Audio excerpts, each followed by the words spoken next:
ગુજરાત સરકાર એક પ્રોજેક્ટ બહાર પાડે છે જેતપુરનું પાણી પોરબંદરના દરિયામાં વહેવાનું। જી હા, તમે દ્રશ્યોમાં જોઈ શકો છો તેવું રંગીન કલરવાળું પાણી પોરબંદરના દરિયામાં વહેવા માટેનું એક જાહેરનામું બહાર પાડે છે અને કાયદેસર જેતપુરથી પોરબંદર સુધીની જમીનનું સંપાદન માટેની જાહેરાત પણ છાપવામાં આવે છે। આ કેટલાય ઘેડના ખેડૂતોની જમીન આમાં ફડસામાં જવાની છે, કેટલાય ઘેડના ખેડૂતો પાયમાલ થવાના છે। પોરબંદરની જનતા આ માટે જાગૃત છે, તેનો નમૂનો રવિવારે આપણને જોયો છે। પોરબંદરના સેવ પોરબંદર સી ટીમ અંતર્ગત તથા પોરબંદરના લોકોનો સ્વયં જુવાળ જોઈ અને પોરબંદરની વિવિધ સંસ્થાઓએ પણ આ બાબતે વિરોધ નોંધાવ્યો છે। ઇન્ટરનેશનલ મેર સુપ્રીમ કાઉન્સિલે પણ આ બાબતે પોતાનો પત્ર લખ્યો છે। ખારવા સમાજ હોય, મહેર સમાજ હોય, ખેડૂત સમાજ હોય કે પોરબંદરના અન્ય કોઈ પણ લોકો હોય, તેઓ પોરબંદરના દરિયાને પ્રદૂષિત થવા નહીં દે અને નહીં દે। એની સાબિતી રૂપેની હજારો લોકોની અનોખી આ સ્મશાન યાત્રા જોઈ અને કોઈ ચોંકી ગયા। જી હા, પોરબંદરમાં અનોખો કાર્યક્રમ યોજાઈ ગયો ગયા રવિવારે। પોરબંદરમાં એક એવી સ્મશાન યાત્રા યોજાઈ કે જેમાં લાખો હજારો કિલોમીટર લોકોની સ્કૂટરોની રેલી અને એમ કહેવાય ને કે કિલોમીટર સુધીની લાઈનો લાગી હતી। પોરબંદરની આ સ્કૂટર રેલી હતી, પોરબંદરના લોકોની જાગૃતતાની રેલી હતી।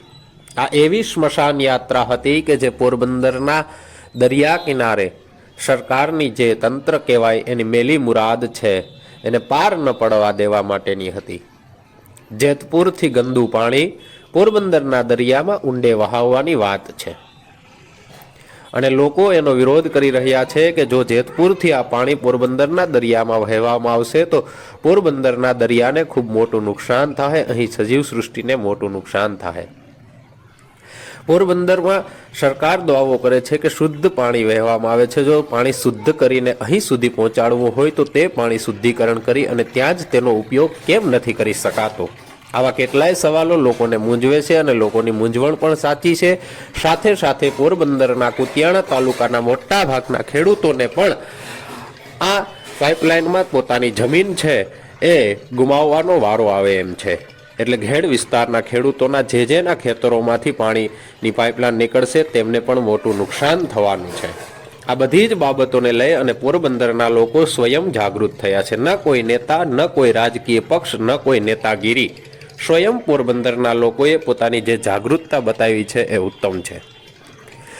લોકો વર્ષોથી એ કામ કરતા આવ્યા છે કે જ્યારે પણ લોકોને પોતાની મુશ્કેલી પડે છે ત્યારે લોકો સ્વયંભૂ એક થાય છે અને સ્વયંભૂ જે વિરોધ અને વંટોળ ઉઠે છે તેણે કેટલા બધા તંત્રને ઉખેડીને ફેંકી દીધા છે। તંત્રએ ભૂલવું ન જોઈએ।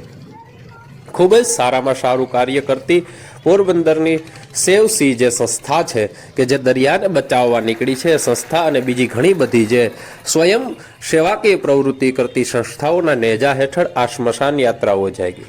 આ સ્મશાન યાત્રાએ પોરબંદરના રસ્તાઓને બ્લોક કરી દીધા હતા અને પોરબંદર જાણે સ્વયંભૂ રવિવારના દિવસે બહાર નીકળી ગયું હોય એવા દ્રશ્યો આપ જોઈ શકો છો।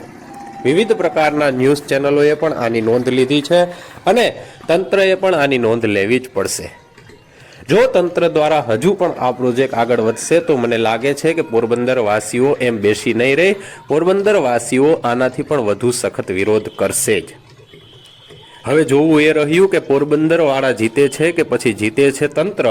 આ પોરબંદર વાળા છે, આ પોરબંદરની એકતા છે અને આજ સુદામા અને મહાત્મા ગાંધી અહિંસાની ભૂમિ છે કે અહીંથી એક પોતડીવાળા ગાંધીજીએ અંગ્રેજોને ફેંકી દીધા છે। આ પોરબંદરની ભૂમિમાં આજે પણ એ ગાંધીજીના કણ કણ જીવે છે અને એટલે જ એમ કહેવાયું છે કે પોરબંદર સ્વયંભૂ નીકળ્યું છે। પોરબંદરની આ અનોખી સ્મશાન યાત્રા જોઈ અને સરકારે પણ નોંધ લેવી પડી છે। જોઈએ છે પોરબંદરમાં કેમિકલવાળું પાણી પૂગે છે કે પોરબંદર જીતે છે। હજુ પણ લોકોએ જાગૃત થવાની જરૂર છે।